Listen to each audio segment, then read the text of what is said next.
Get into the story time about what happened at work yesterday with this grown woman opening up candy that she knows she ain't paid for yet, and she got mad because I clocked her about it. Okay, we start off by saying my store, we are very short staffed. Okay, we are very short staffed. And why are we short staffed? Because the store manager has not prioritized to hire new people. Okay, so let's just get that out the way. So with that being said, there was only 2 of us on the sales floor. Okay, from opening until about 2:30. Okay, so that means that I was the only manager on staff. I could not clock out for break. If I wanted to eat anything, I had to eat on the sales floor, okay, in front of the customers. Because why? I could not leave my sales associate out on the floor by himself, okay? So now that we have that clear, let's get into the story. Okay, y'all, I want to be so transparent. This is my first time trying this mask out, okay? It's dripping a little bit too much for me. I think I put a little bit too much honey in this in the mixture for under my eyes. So y'all gonna have to give me a second. I'm gonna be right back. Let me wash this stuff off my face, and I will be right back to finish the story. Okay. All right. We're back. Okay. So y'all got the rundown. Okay. We're short staffed. It's only 2 of us on the sales floor. I'm the only manager. Okay.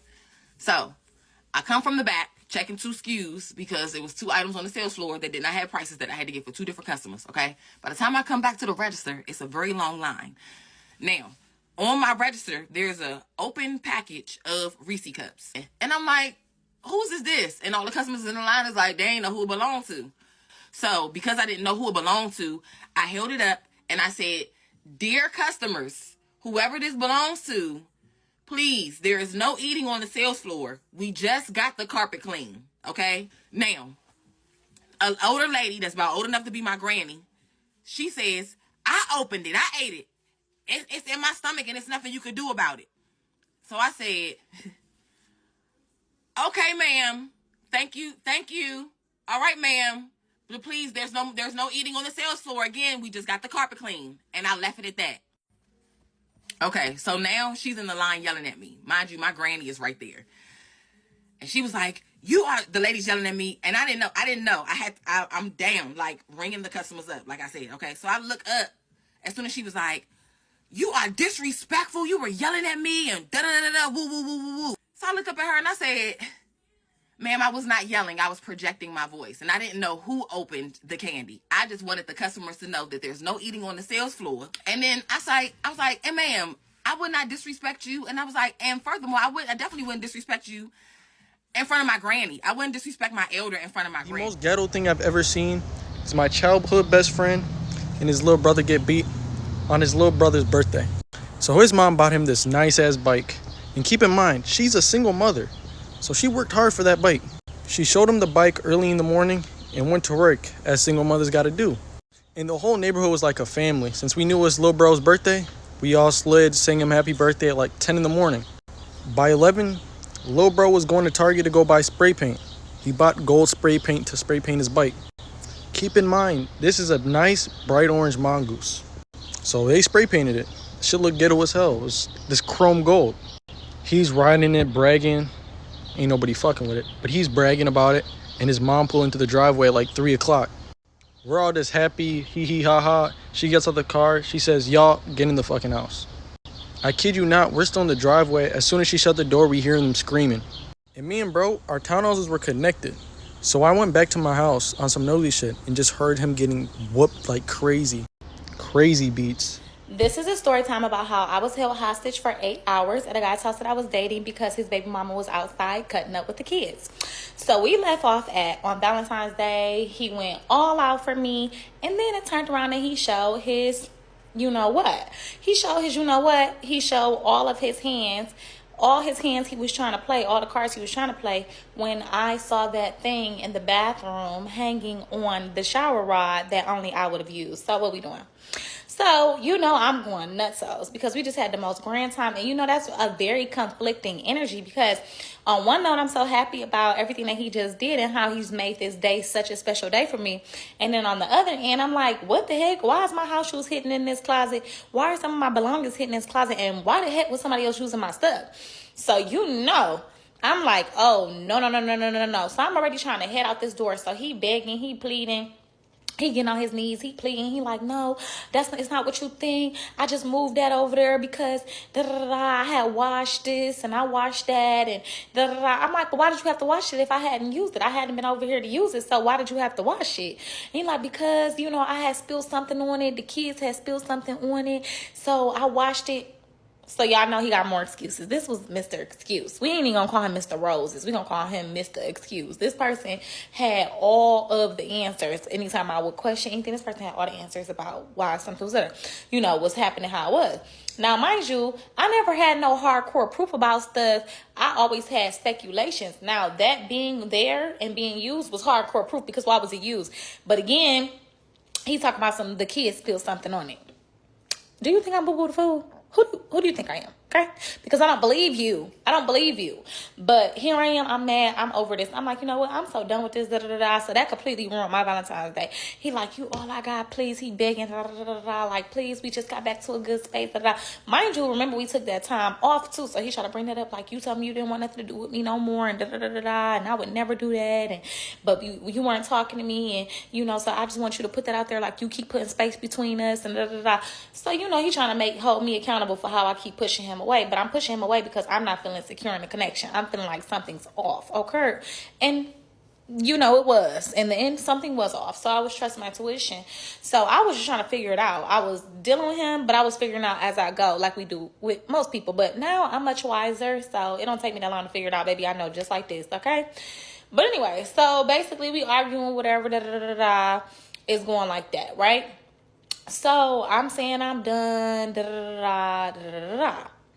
So I ended up actually staying the night that night because it was late. And like I said, he lives very, very far from me. And I was just like, you know what? And I definitely I drove because this is the next part of the story. So I was like, you know what? I'm just stay the night or whatever because I was so over it. Literally, I was emotionally drained because we sat there and had a heart to heart. Like me and this person literally, we would sit there and have heart-to-hearts like we was in full therapy sessions, like we had a mediator or something like that. We would even write out our thoughts, our feelings, and pass them to each other, and he would write out his thoughts and feelings and pass them to me so that we can have like a letter, like try to write each other a letter when we get into it to like try to really help each other understand from both perspectives. So we do all of this, and when I tell y'all, this stuff is energetically draining. It's draining. And on Valentine's Day, after all of this just beautiful time, you would think that we would be able to relax in harmony. No, that's not what happened. So I ended up staying the night because I'm like, you know what? I'm over it. In my mind, I'm thinking like, you know what? I'm done with him. I'm about to move on from this. This gonna be the end of it for me anyway. So I just stayed this last night, but I wasn't doing nothing. These things was like this. I was like this. You know what I'm talking about? Them lower legs were like this. Wasn't nothing about to pop. But I just was like, you know what? I'm not about to make myself uncomfortable by trying to leave in the middle of the night and drive far to my house. I had drinks and stuff at the dinner. So I was like, you know what? I'm just gonna leave in the morning and I'm done. That's gonna be that. While the morning time come, y'all, mark my words, y'all know he likes to wake up, try to make the French toast that he always make. That's the only thing I feel like he knew how to cook or something. Because once I taught him that meal, that's all that man used to be making for real.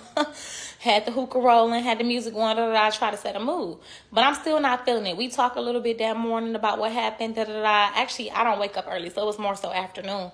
So we talk a little bit about it or whatever, and I'm just over it. I'm still just over it. He don't know I'm so over it. I told him I was done, but I don't think he knew how over it I was. Mark my words, y'all. As soon as we finish talking, we upstairs. This is a big house. We upstairs. And it starts raining.